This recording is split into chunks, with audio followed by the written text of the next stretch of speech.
Welcome to our community. Susie Thomas here with you this morning, and we are going to be finding out about the Professional Football Hall of Fame Marathon. We're not talking football, we're talking running this morning. And with us is Jim Chaney from the Marathon and also Kevin Miller from Habitat for Humanity, which you'll find out why very shortly. But good morning to both of you. Good morning. Thank you. Jim, let's start with you. First of all, we've had a lot of marathons in this area in the last few years. Tell us a little bit about the history of this particular one and what sets it apart. You bet. So my life prior to the Pro Football Hall of Fame Marathon, I was with the Akron Marathon, and I was actually with Akron from about a year before its first running in a variety of capacities as a super volunteer. I was the race director of a half marathon in that community, and they sort of came to me for some advice on how to do things.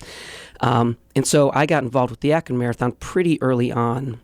Now, the Akron, let me stop you right there. That's a very prestigious one. As far as marathons go, that's got a great reputation. Was that something right from the get-go? Did that build? How did that go? Well, it's funny because our marathon here in Canton is following a very similar pattern.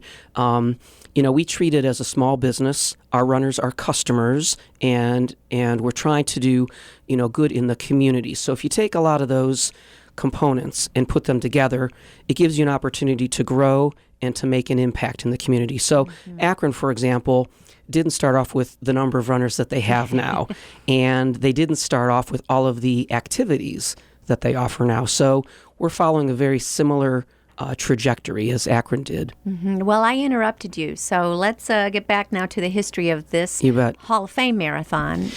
Where are we with it? Yeah, so from 2010 to 2012, I was then hired as a paid employee. It was my full-time job as the associate race director in Akron, and made a lot of changes to the race, sort of put my fingerprints over that race. Great people, love the folks up in Akron. But by the end of 2012, I sort of had a vision of where I felt the race could have gone. And we sat down, and our visions didn't quite line up. And so I decided, I'm going to step aside and maybe find a new path for me personally. So it was around that time that three gentlemen, and I live in Akron. Okay. It was around that time that three gentlemen from Canton had called me and said, "Hey, how would you like to put something on in Canton?" And I said, "No, thank you." I was a participant in the Canton Marathon. Canton Marathon actually was conducted very well. From a runner standpoint, from a community standpoint, it was a good event. Unfortunately, from sort of the back office point of view, they had some issues. And so that marathon did not continue. So there was an opportunity there to come in. I will say when we came down to Canton and pitched the idea to the Pro Football Hall of Fame, because I felt it was important to have brand recognition. Yes. Rather than the Jim Chaney and Friends Marathon or the Canton Marathon, the sequel, or anything like that. It was important to have that nationally recognized brand that we could stand behind. So we met with the folks at the hall and, very blindly pitched them a 5-year plan with absolutely zero expectations of them saying, "Hey, that sounds good. Let's move forward." Put our name all over that. But funny enough, they said, "Boy, that makes a lot of sense." Wow. And I'll kind of explain what we pitched to them and what we're doing, to fulfill those promises. But it made a lot of sense to them, and they put their full support behind us. Wow. Around that time, David Baker had come into the picture, and it was funny because the very first time I met him was at our finish line on race day, year one, and I didn't know who he was, and I'm not a very big guy. I'm a runner. I'm kind of a small guy, and this large man was tracking me down. Wall of a man. Yeah. Yes. And he sort of came up and gave me a big hug, and he said, "Jim, do you know what the NFL experience is?" And I said, "Mr. Baker, actually, I do. I lived in Minneapolis for a couple of years, and when the Super Bowl comes to town, they have a week-long celebration of fan-based interactive activities." And I said, "Yes, I do." And he said, "Well, what I see in front of me today, you're in year number 3 of what the NFL experience tried to produce as they built to this mammoth event that they have. So that was a real vote of confidence for us that we were doing the right thing. So we're coming up to year 3. Year 1 was very difficult for us to kind of get over the stigma of the Canton Marathon, the good and the bad. And so we've had a very sort of deliberate and sequential build for this marathon. We're, like I said, we're in year 3.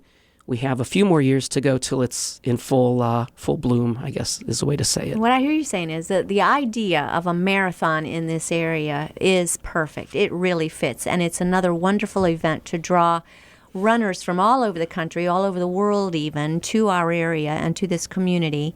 And they just maybe needed a little bit of tweaking as far as you put it, the back office, because to the customer, it was great. Yeah. That first marathon was amazing. And then there was another marathon, and then there were going to be 2, one day after the other. And it got a little confusing for people. So that had to be some kind of pitch, because you were having to say, this is not just a repackaging of what you've had before. We're going to start over. Am I hearing this right?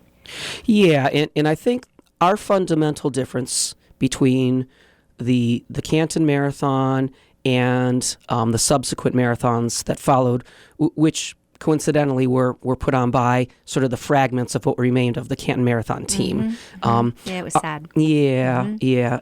Our fundamental difference was that not only were we looking to put on a sporting event, but really to draw folks into our area. So, for example, one of the components of our pitch to the Hall of Fame was that our plan was not just to put on this one time a year activity. We wanted to go out to all of the NFL cities or other places around the country where folks may not have exposure to the museum that we have here in town. Yes.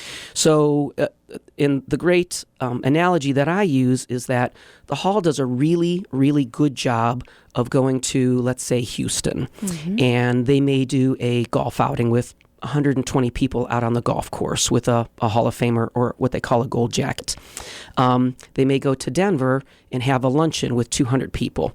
We can go to Chicago and have a race with 5,000 people that are wearing their emblem on their T-shirt, promoting them to, hey, this was a lot of fun in your town. Come on to Canton for the main stage event. So we do that through a race called the Gold Jacket 5K. So it's an event that anyone can walk or run.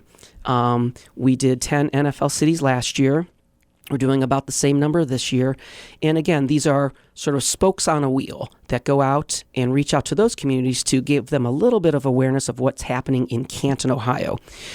We're starting to see the rewards of that. So, for example, with our marathon, we have runners from 42 states and 4 countries coming into town. And a number of them had experienced some form of our race series in those communities. What's brilliant about that, and what I love about that, is that you, when you were pitching this, had no idea what was the rumblings of what was going on as far as developing the Hall of Fame Village and their vision of keeping things going year round. And so that's not just one weekend a year. Yeah, it's huge. And, we're coming into year number 3, and I'll probably say that 1,000 times more. But the Hall absolutely understands that we're a tourism arm for them. And so once the village, is complete, I believe we're going to have the best starting line in the United States as far as marathoning is concerned, the best finish line, and I'm really hoping the best community ties. We have some very high standards in the marathoning world, such as the Boston Marathon and the Chicago Marathon and all those large city events. But I really feel that by ingraining what we are doing into the community of Canton, that we can make it as great as a 4th of July parade, where people are out on the street cheering on these runners. So when people come into town, they're just amazed at what's going on in Canton. Let's talk about those people. They line the streets. And if you want to, you can even become a water station or a Gatorade station or things like that. You do need to know that path ahead of time, and I'm sure that's available on a website somewhere. But how do you become one of the cheerer honors for this big event? You bet. So everything stems from our website, which is hofmarathon.com. If you want to run, that's great. If you want to cheer, that's great. If you'd like to volunteer, that's great. We want it to be something for everyone. And it's really in the spirit of run, cheer, volunteer that, we've started to form relationships, such as with Habitat for Humanity. So, and we'll talk about that shortly. So, year one, we came in, we did a marathon and half marathon. That was it. We just wanted to plant the seed. Mm-hmm. Year two, we added a 5-person team relay. So not everyone can run 13 miles or 26 miles. Really? So now there's an opportunity for you and your neighbors or folks from church or folks from PTA or from work, wherever, to sort of band together to run in that activity. This year, year three, we are adding a kids mini marathon to the weekend activities, and the Gold Jacket 5K will precede the marathon on Saturday. Oh, my goodness. This is so exciting. And it's right around the bend, April 22nd through April 24th. You can go to hofmarathon.com to register right up until the 23rd, right? Yeah, so definitely the sooner the better, without question. Mm-hmm. But if you're sort of on the fence and thinking about coming out and walking the Gold Jacket 5K, if you've got kids that want to participate for free in the Kids Mini Marathon, that's great. If you live along the race route and think, gee, I'd like to go out and pass out water or ring a cowbell, blow into a kazoo, whatever it is that you want to do, beat on the garbage can to make some noise along the course, we would love that. Do you need to know ahead of time who those people are? Do things need to be organized so that no one just kind of mixes their own Gatorade at home and brings it out? It's got to be supervised in some way, correct? It is absolutely coordinated, especially when it comes to water and food along the course. Certainly you can stand out there with a tambourine in your front driveway. That's great. But we really try to, work with the residents as far as passing things out. So they do that through the website again to become an official water station. Exactly. And we've had moments where a household has contacted us and said, hey, we'd love to pass out orange slices. Mm-hmm. Great, we can do that so that we're aware of where it's at and we can clean up the next quarter of a mile of orange peels after the fact. I can't imagine the logistics of pulling something like this off, but we'll get a little bit more into that in a minute. But in the meantime, Kevin Miller has been sitting here very quietly. It's very interesting. I love listening. Isn't it fun? Yeah. All right, how is Habitat involved with this? Well, this is great. This is a brand new partnership for us. As you know, Habitat for Humanity is always on the lookout for partners in the community who believe that decent, affordable shelter, everyone deserves it. And so we actually had a great conversation with Jim and with the team of the marathon. And, we've developed this partnership this year. It's about raising awareness. It's about letting us get into the community, the runners who are very driven, very motivated folks, getting with them and having the opportunity to give them the possibilities for how they can partner with Habitat for Humanity. Mm-hmm. In future years, we're looking forward to sending some of the race proceeds toward building a house right here in Canton. Wow. Yeah. So, and that's a big goal, but it's one that I think we all believe is entirely possible with the sorts of people that run marathons, with the leadership of this team that's driving the marathon, and with the Habitat for Humanity name in the community that cares deeply about the people who live here. Pretty awesome. All right, we're going to be back with Jim and with Kevin after these words. You're listening to Our Community.